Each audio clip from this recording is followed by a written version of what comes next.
What's going on? This is Ryan with Automatic Comics, and up next we have got a really interesting video, interesting unboxing here, because I've got one book that suffered the consequences of being graded and handled by CGC. I've got another book that is just, it is a Grail level rarity book. I'm going to show some of the interior of, talk about that one. Another one is another trade that I just did. I generally don't do trades very often, but this is another one that came up, so a couple cool books from that too. So let's get into these.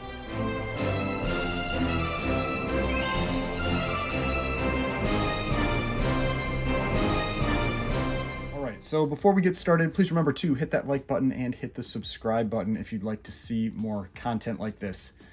So I'm gonna start with let's start with the CGC damaging book thing. So I've talked about this on a number of different videos where I have sent books in that are, generally it happens with a book that's fragile on the spine and they end up getting damaged. Now, this one I didn't actually send in. This was a raw book that I sold to someone else and they sent it in to get graded and it came back at a lower grade than I had estimated it as. And I never like it when that happens. When you watch my videos, you watch my grading estimates and that kind of thing when I get back books from CGC, and I am 95% of the time hitting the grade or it's higher. I'd say out of maybe the last 200 books I've sent in, maybe 5, 6 have come in lower, and usually it's just like a half grade. A couple that have been surprises on the downside, but this would be one of those surprises on the downside. So I wanted to make things right with that book, so I happened to have another copy of that book in the grade range that I had estimated. I had estimated a 3 to a 3.5. I had a 3.5. I sent that to him. He sent me back this book, and I thought maybe I would just try resubmitting it because I really disagreed with the grade based on what I knew about the book.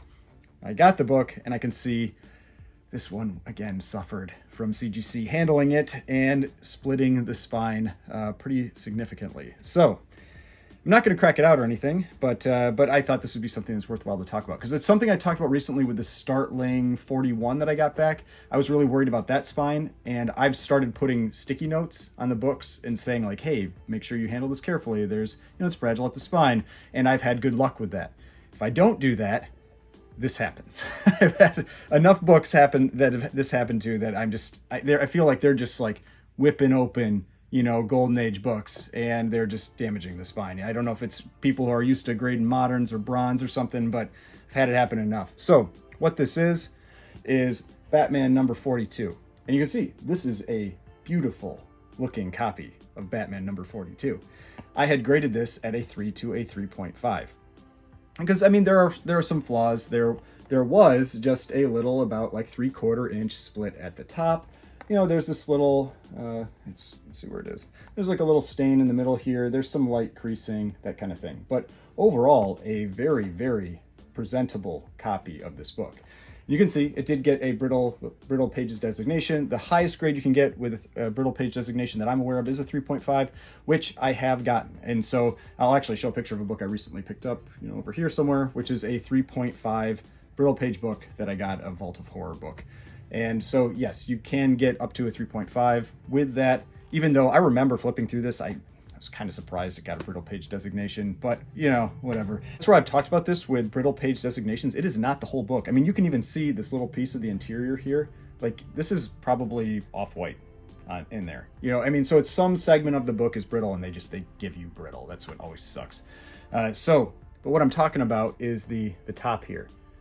This is where that split was on this book when it was sent in, when I had it, and I trust the person I sold the book to. So this is where that split was when this was sent in.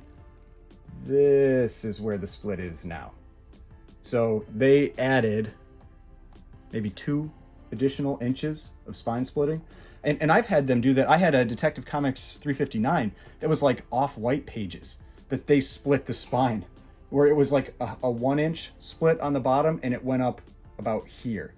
So I think especially the place to warn CGC if you're sending in a book for grading is if you have spine splits. I think they're just turning the page down like this or turning the page up, and they're just tearing the spine. I think if there's a weak point on the spine, they're just, they're just pulling up at that angle. They aren't really paying attention. They're probably going too quick, and you end up with a big additional splits like this one, or like my Tech 359 where they added a big one on the bottom. So just kind of a cautionary tale. If you have books that have either fragile spines or spine splits, just take a second, get some sticky notes, put it on the book when you're going to submit it in, just so that it gives that grader just or the person who's doing the page counting just a moment of, you know, thought before they open it so that they don't add additional damage to the book. Because I mean, yeah, what you end up with is an absolutely stunning 2.0. I mean, this is a amazing presenting copy of Batman number 42, which, if you're not aware of the significance of this book, this is the first time you have Catwoman on the cover of the Batman title, and I've always loved this cover. I think it's such a great one. So that's the first one. That is my the ongoing frustration. I am normally very happy with you know, my submissions to CGC, but this stuff does happen, and you really do have to try your best to help them avoid it. And so the sticky notes is a way to go for that. All right. So next, let's go over the trade, and then we'll do that last one, because I'm telling you, it is an awesome, like, I mean, at least for me, Grail level type book. It is low grade. I'll say that one is low grade, but we're gonna go through the interior some with that one. I think that'll be fun. So, all right, there should be 2 books in here. So the trade that I did was, this was for a Uncanny Tales number 1, and I'll put a picture of it up over here, and just a cool pre-code horror cover, a number 1, an Atlas cover. And so the person who I did the trade with reached out to me, and they said, you know, they have a few books that they were looking to trade. They really wanted that number 1, and he gave me, you know, it's like a short list, maybe like 4 books, and I said, yeah, you know, I'll take a look. I prefaced, I don't normally do trades, and he said, yeah, that's cool. He's like, here's the, you know, he sent me a couple pictures of the 2 books that I was interested in that he had, and we ended up making the trade. You know, we shipped them to each other. Now, I've had people ask about how you handle some of that nervousness that goes with shipping on the trade. This one, he had an established eBay store, you know, so I didn't feel real concerned about it. And it wasn't like these were like super high dollar books. Like if it was something really expensive, then I might have taken, you know, just a little more precaution. But I just, you know, this one seemed, you know, it seemed fine, you know, established store, you know, not something where I was like really concerned. And so we just, you know, we both shipped them at about the same time. And then these ones showed up, and now we're getting to check these out. So, I mean, I guess like they could not be in here, but I see 2 books in here, so I'm sure it's fine. So give me a second. I'm going to cut through this tape. A few moments later. All right, so got the books out. They are the 2 books that I was expecting. So going back to that concern about doing the trades, I mean, there are still risks there. You can't really get past that. Now, for me, because I kind of like put myself out here a lot, I feel like I at least am somebody that most people would trust in terms of the trade, because it would look really bad if I rip someone off. Someone could come out and, you know, torch me on my channel and on Instagram and all that kind of stuff. So at least like if you're doing a trade with me, from my perspective, you're pretty safe receiving books from me. But me receiving books from someone else, if I don't know that person, there's definitely risk. Now, like I said, having that established eBay store gave me some confidence. Having an established IG account isn't necessarily something that can give you confidence. So if we remember what happened with Mickey at Swaggle Comics, he got scammed for an X-Men 1. And that person had what looked to be a pretty established Instagram account. And they clearly, either it was somebody that had stole that account from someone, or they'd had it set up for a while to use for this purpose specifically. I have no idea. So yes, there's always risks there. You know, if you can try to talk with someone and get references, that kind of thing, it's a way to help mitigate that. But yeah, I mean, with trades, when you're mailing trades, there is definitely risk involved. But like I said, I traded the Uncanny Tales number 1, 4.5, and I got back 2 other 4.5s. Both of them are EC books. The first one here, I have always just thought this is a really great Johnny Craig cover. It's always been a really striking cover because of the colors. This is Vault of Horror number 36. So this is a 4.5 off-white pages, just this, you know, really great like black background cover. Looks, I mean, I always feel like it looks like he's like burning people, there, like whoever he just murdered or something like that. I mean, just a pretty striking Johnny Craig Vault of Horror cover, and the colors look great on it. I mean, this one really pops. And so I like getting the EC books. EC books are always real popular, and so that was a benefit to me as well with the trade. Is I like getting EC pre-code horror books. So yeah, Vault of Horror number 36. It's a cool Johnny Craig cover, 4.5.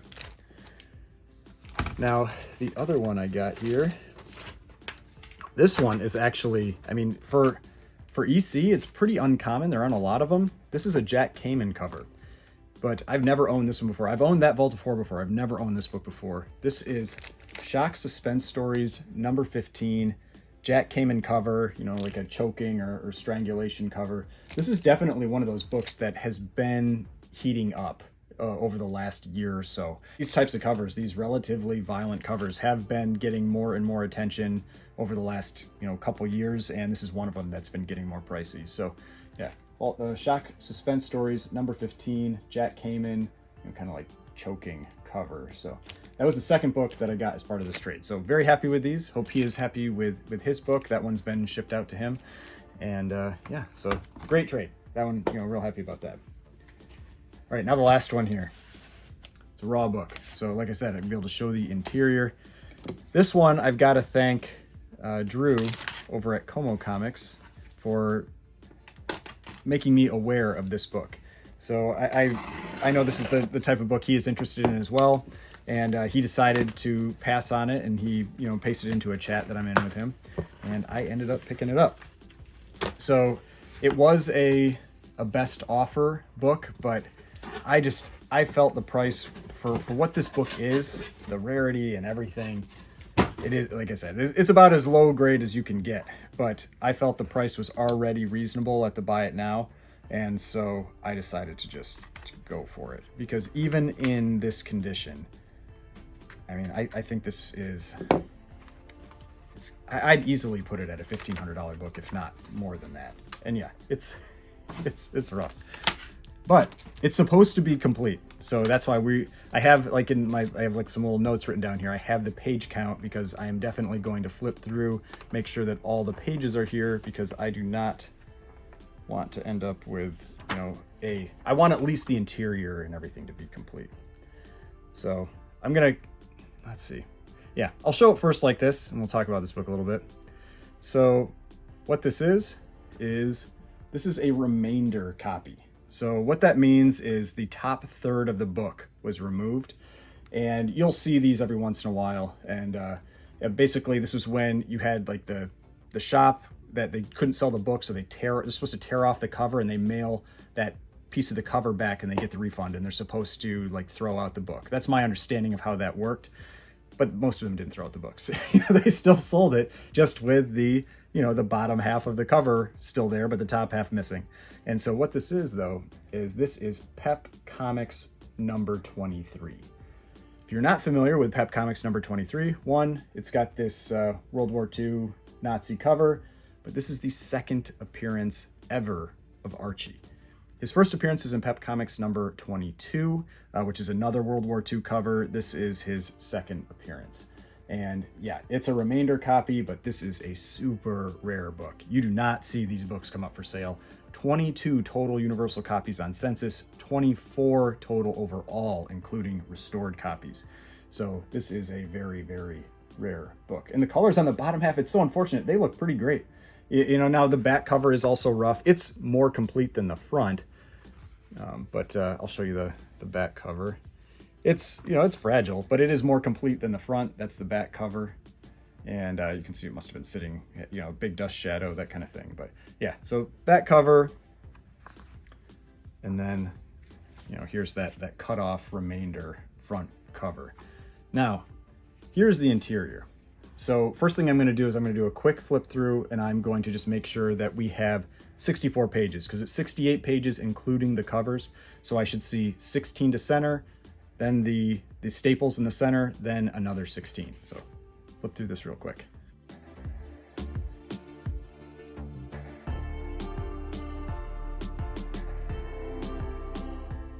All right, so that's 16 pages, and we are at centerfold. So far so good.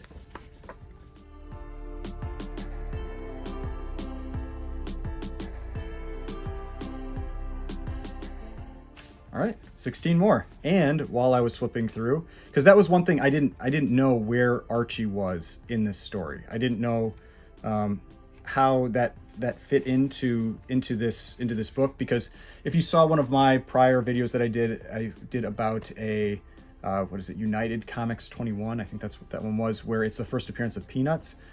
And that one is actually just a single page. It's a single page. It's basically like 2 Sunday strips that are in that book.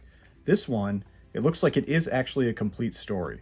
Most of the what I'll do is, I think, just because you're not going to see this book very often, I will flip the camera around and I'll do a full flip through of this book. But in that, you'll be able to see that second appearance of Archie, and it is a full story. Let me find it. It was in the second half of the book. 2,000 years later. All right, so here it is, and here you've got, like I said, I'll do an actual full flip through of it, but here's that Archie story. So it is a full story. It's a few pages that are in here. These 68-page books often have multiple stories in them. So yeah, so that's that first panel that you have Archie, where this is his second appearance ever. So that is just really, really cool. But yeah, what I'll do is I'll flip the camera around and we'll do a flip through of this, because like I said, I feel like you don't get to see a book like this very often. All right, so here's the Pep Comics number 23, the second appearance of Archie. Like I've done in prior flip through videos, I'll stop talking and I'll play some music and we'll just flip through this incredibly rare book and check out what type of stories and everything are on the interior. If you're interested in the second appearance of Archie, the Archie story is in the later half of this comic.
All right, so that's the full book. You saw I paused a little longer on the Archie story, maybe give you a little more time to read through those, or if you want to pause the screen, read through those.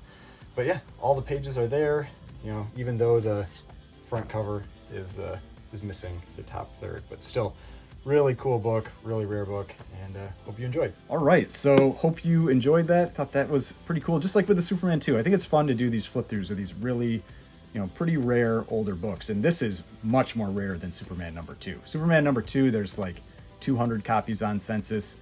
This one, like I said, 22 universal copies on census, 24 total. Now, maybe there aren't quite as many that get graded, but I bet that they do. I mean, this is a valuable book in any condition, so I bet a big percentage of them do actually get graded. So probably about 1/10 the number of copies are out there of Pep Comics 23 as Superman #2. So really rare book. I'd love to get a Pep 22 at some point, that first appearance of Archie, but that's a pricey book. I don't know if that's ever in the cards for me. But again, hope you enjoyed this video, saw some cool stuff. If you did, please hit that like button, hit the subscribe button if you'd like to see more content like this. I've got more videos over here if you'd like to watch some of my other videos, and the subscription button right here. If you'd like to subscribe to the channel, I'd really appreciate it, and I will see you in the next video.